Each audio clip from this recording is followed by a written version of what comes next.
Sebelum muncul kerajaan tertua yang diketahui di Indonesia, wilayah Nusantara sudah lama dihuni oleh berbagai kelompok masyarakat yang hidup di tepi sungai, pesisir, dan daerah yang subur. Mereka belum membentuk negara seperti yang dipahami sekarang, tetapi sudah memiliki aturan hidup, pemimpin lokal, serta hubungan dagang antar daerah. Kehidupan masyarakat bergantung pada pertanian, menangkap ikan, berburu, dan pertukaran barang. Letak Nusantara yang berada di jalur pelayaran membuat banyak pedagang dari luar datang membawa barang, sekaligus memperkenalkan kebudayaan baru. Dari hubungan ini, masyarakat setempat mulai mengenal sistem pemerintahan yang lebih teratur, penggunaan tulisan, serta pengaruh agama dan tradisi dari luar wilayah. Perubahan tidak terjadi secara tiba-tiba. Masyarakat lokal tetap mempertahankan banyak kebiasaan lama sambil menerima unsur baru yang dianggap berguna. Dari proses panjang itu, muncul kelompok penguasa yang memiliki wilayah, rakyat, dan struktur kekuasaan yang lebih jelas dibanding pemimpin komunitas sebelumnya. Di antara wilayah yang berkembang, daerah sekitar Sungai Mahakam di Kalimantan menjadi salah satu pusat kehidupan yang penting. Sungai berfungsi sebagai jalur transportasi, perdagangan, dan sumber kehidupan. Kondisi ini mendukung lahirnya kekuasaan yang kemudian dikenal sebagai Kerajaan Kutai. Kerajaan Kutai menjadi sangat penting dalam sejarah Indonesia, karena dari kerajaan inilah ditemukan bukti tertulis paling awal yang menunjukkan adanya sistem kerajaan di Nusantara. Bukti tersebut menjadi titik awal sejarah Indonesia memasuki masa yang dapat dipelajari melalui catatan tertulis, bukan hanya melalui peninggalan benda dan perkiraan arkeologi. Kerajaan Kutai diperkirakan berdiri sekitar abad ke-4 Masehi di wilayah hulu Sungai Mahakam, Kalimantan Timur. Letaknya yang berada di jalur sungai menjadikan daerah ini mudah berkembang karena sungai pada masa itu berfungsi sebagai jalur perdagangan, perpindahan penduduk, dan pusat aktivitas ekonomi. Keberadaan Kerajaan Kutai diketahui terutama dari peneluan beberapa prasasti yang disebut yupa. Yupa sebenarnya adalah tugu batu yang digunakan dalam tradisi keagamaan, tetapi pada batu-batu inilah ditemukan tulisan yang menjelaskan keberadaan penguasa dan aktivitas kerajaan. Tulisan tersebut menggunakan huruf Palawa dan bahasa Sanskerta, yang menunjukkan adanya pengaruh budaya India pada masa itu. Dari isi prasasti diketahui adanya silsilah penguasa awal Kutai. Nama yang disebut adalah Kudungga, sebagai tokoh yang dianggap pendahulu keluarga penguasa. Setelah itu muncul nama Aswawarman, yang sering dianggap sebagai pendiri dinasti kerajaan, karena mulai menunjukkan sistem pemerintahan yang lebih teratur. Penerusnya adalah Mulawarman, raja yang kemudian dikenal sebagai penguasa terbesar pada masa awal Kutai. Prasasti juga menggambarkan bahwa kerajaan telah memiliki struktur kekuasaan dan kegiatan keagamaan yang cukup berkembang. Salah satu catatan menyebut adanya pemberian hadiah dalam jumlah besar kepada kaum Brahmana sebagai bagian dari upacara keagamaan. Hal ini menunjukkan bahwa kerajaan telah memiliki sumber daya dan pengaruh yang cukup kuat. Karena adanya bukti tertulis inilah, Kutai dianggap sebagai kerajaan tertua yang diketahui dalam sejarah Indonesia. Penetapan ini bukan berarti tidak ada wilayah lain yang lebih tua, tetapi karena Kutai meninggalkan bukti sejarah yang dapat ditelusuri secara jelas hingga sekarang. Perkembangan kerajaan Kutai dapat dilihat dari para penguasanya yang disebut dalam prasasti Yupa. Nama pertama yang diketahui adalah Kudungga. Nama ini sering dianggap berbeda dari nama bercorak India, sehingga banyak sejarawan memperkirakan ia adalah pemimpin lokal yang hidup sebelum pengaruh budaya India berkembang kuat di wilayah tersebut. Namun belum ada bukti yang menunjukkan bahwa pada masa Kudungga, kerajaan sudah terbentuk sepenuhnya. Setelah Kudungga, kekuasaan diteruskan oleh putranya Aswawarman. Dalam prasasti, Aswawarman disebut dengan penghormatan yang lebih tinggi dan sering dianggap sebagai pendiri dinasti Kutai. Pada masa inilah, sistem kerajaan mulai terlihat lebih jelas, dengan garis keturunan penguasa yang diteruskan secara teratur. Perubahan ini menandai peralihan dari kepemimpinan komunitas menuju bentuk kerajaan. Tokoh yang paling terkenal adalah Mulawarman, putra Aswawarman. Namanya banyak disebut karena dianggap membawa Kutai mencapai masa perkembangan yang besar. Prasasti menggambarkan bahwa ia melakukan upacara keagamaan dan memberikan hadiah dalam jumlah besar kepada para Brahmana.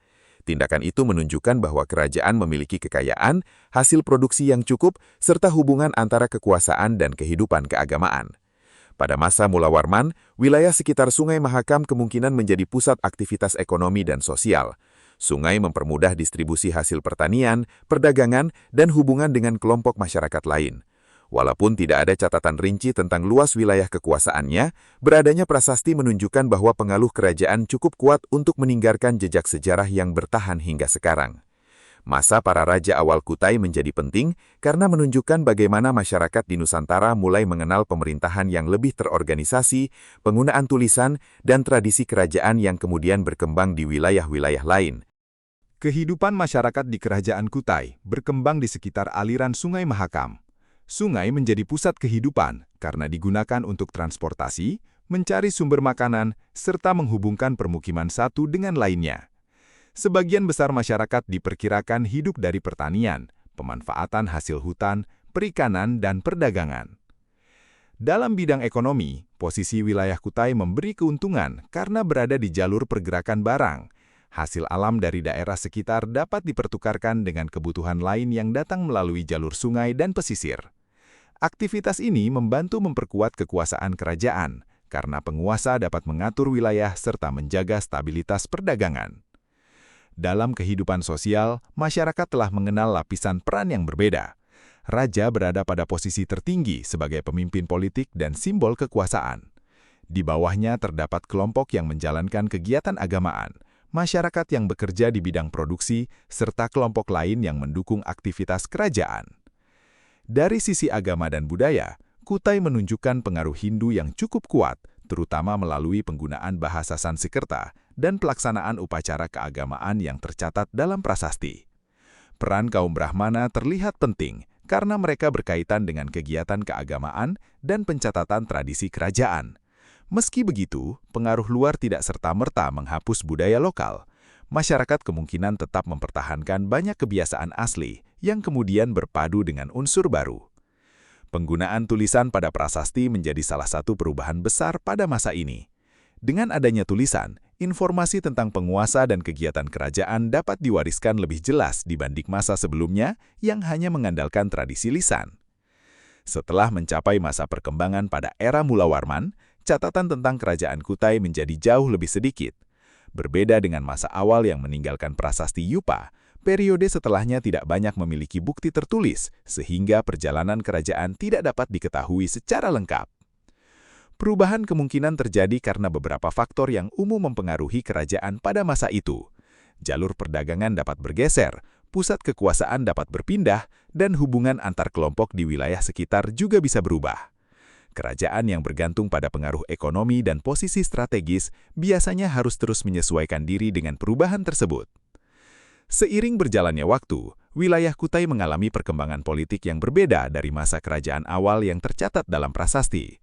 Dalam sejarah Kalimantan kemudian, muncul kekuasaan lain yang dikenal sebagai Kesultanan Kutai. Tetapi kesultanan ini berasal dari periode yang jauh lebih akhir dan berbeda dengan kerajaan Kutai awal yang dikenal melalui prasasti Yupa. Karena keterbatasan sumber, tidak ada catatan pasti mengenai peristiwa tunggal yang menandai berakhirnya kerajaan Kutai awal. Para sejarawan lebih sering melihat prosesnya sebagai perubahan bertahap daripada keruntuhan mendadak. Struktur kekuasaan lama kemungkinan melebur, berubah bentuk, atau digantikan oleh pemerintahan baru sesuai perkembangan zaman. Walaupun akhir kerajaan tidak tercatat secara rinci, keberadaan Kutai tetap memiliki arti besar karena menunjukkan salah satu tahap awal terbentuknya sistem kerajaan di Nusantara dan menjadi penghubung antara masa prasejarah dengan masa sejarah tertulis. Warisan terbesar kerajaan Kutai bukan berupa bangunan besar yang masih berdiri, melainkan jejak sejarah yang mengubah cara memahami masa lalu Indonesia. Melalui prasasti Yupa, para sejarawan memperoleh bukti bahwa pada sekitar abad ke-4 Masehi sudah ada pemerintahan berbentuk kerajaan di wilayah Nusantara yang memiliki penguasa, sistem sosial, kegiatan agamaan, dan penggunaan tulisan.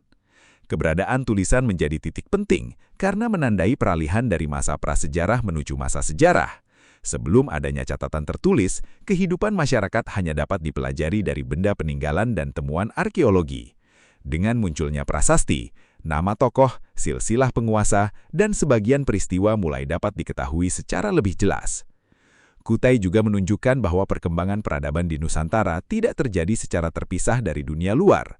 Hubungan perdagangan dan pertukaran budaya membawa pengaruh baru, tetapi masyarakat setempat tetap berperan dalam membentuk identitas dan sistem pemerintahannya sendiri. Dari proses inilah, kemudian muncul banyak kerajaan lain di berbagai wilayah Indonesia. Alasan Kutai tetap disebut sebagai kerajaan tertua di Indonesia bukan karena dipastikan menjadi kerajaan pertama yang pernah ada, melainkan karena hingga sekarang Kutai memiliki bukti tertulis paling awal yang telah ditemukan. Bisa saja pada masa lalu ada pusat kekuasaan lain yang sama tua atau lebih tua, tetapi tanpa bukti yang cukup, keberadaannya belum dapat dipastikan secara sejarah.